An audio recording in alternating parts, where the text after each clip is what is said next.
Përshëndetje dhe selam aleikum.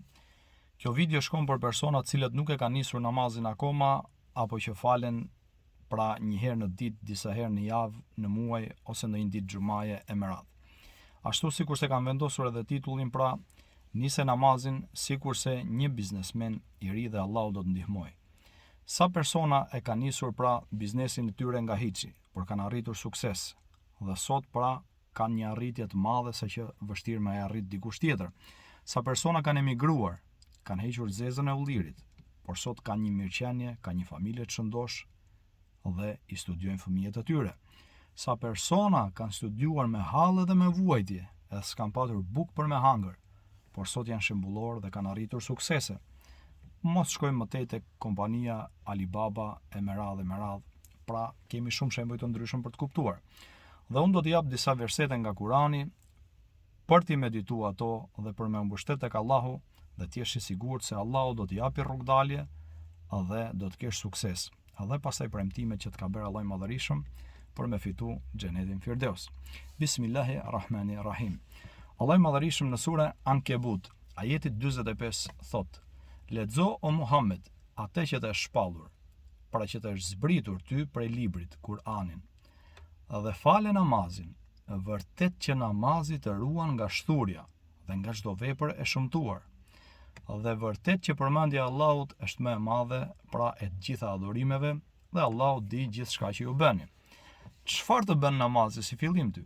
Pra të ruan nga shturja, nga veprat e shëmtuara, të pahishme, të pista, të ndotura, pra që nuk janë të këndshme. Dhe këtë Allahu ta ka premtuar me çka? Me namaz. Por ti nëse nuk e ke namazin, ato gjithsesi do t'i bësh. Dhe namazi është çelësi i suksesit që do të arrish dhe të largohesh nga ato. Por Allahu i Madhërisëm thekson sepse namazi është e vetmja shtyllë, pra nga 5 shtyllat e Islamit, të cilën profetit alayhis salam pra të tjerat i ka zbrit nga qielli në tokë, ndërsa për këtë shtyllë bazike ka marrë vetë Muhamedit alayhis salam, pra mbi 7 katë qej dhe ja ka dhënë detyrën atij. Pra mendoje pak se sa i rëndësishëm është namazi, ndërkohë që Allahu ja ka dhënë profetit islam, pra mbi 7 katë qej. Në surën Talak, pra pjesa e ajetit 2 dhe ajetit 3, Allahu i Madhërisëm thot: Ati që i friksohet Allahut, ai do t'i gjejë rrugdalje nga çdo vështirësi dhe do t'i jap risk prej nga nuk e pret. Allahu i mjafton kujdo që mbështetet tek ai, dhe Allahu e përmbush me siguri vendimin pra premtimin e tij për çdo gjë. Dhe për çdo gjë ai ka caktuar pra me mas. Pra, nëse ti e nis namazin, të ruan nga shturja, të ruan nga devijimet, por Allahu të ka garantuar se ky namaz pra do të vijë lehtë nëse i mbështetesh atij. Do të gjej rrugdalje dhe do të furnizojë me risk, ande nga ty nuk ta merr mendja apo nuk e ke menduar ndonjëherë. Por nëse ti e praktikon namazin, përveç furnizimit që ke, Allahu i Madhërisëm të ka premtuar se do të jesh në xhenet me më të mirët. Në surën An-Nisa, ajeti 69, Allahu i Madhërisëm thot: Kushdo që i bindet Allahut dhe të dërguarit të tij, do të jetë me ata të cilëve Allahu ka dhënë shumë dhunti, me profetët, me të sinqertët, me dëshmorët dhe me të drejtët.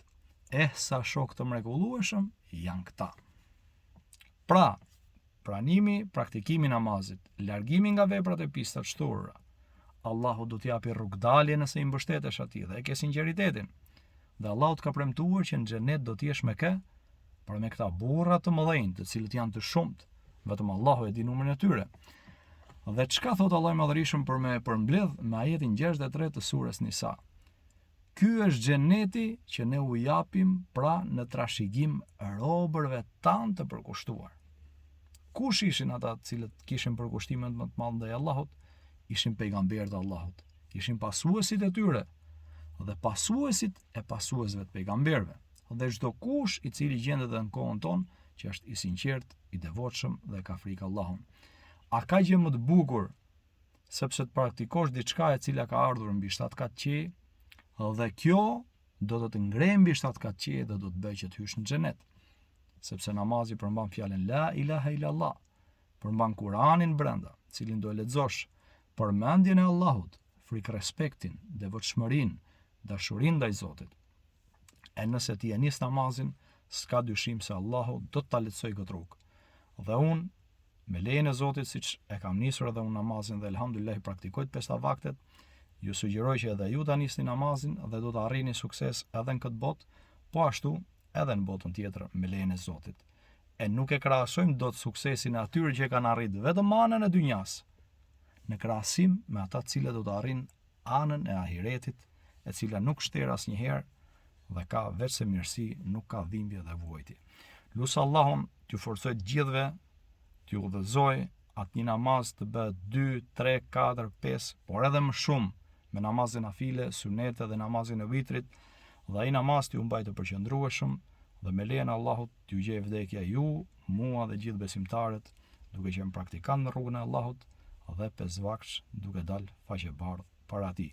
Dhe kurrë mos e humb shpresën tek Allahu i Madhërisëm, sepse do t'i japi sukses edhe rrugdaljen. Assalamu alaikum wa rahmatullah.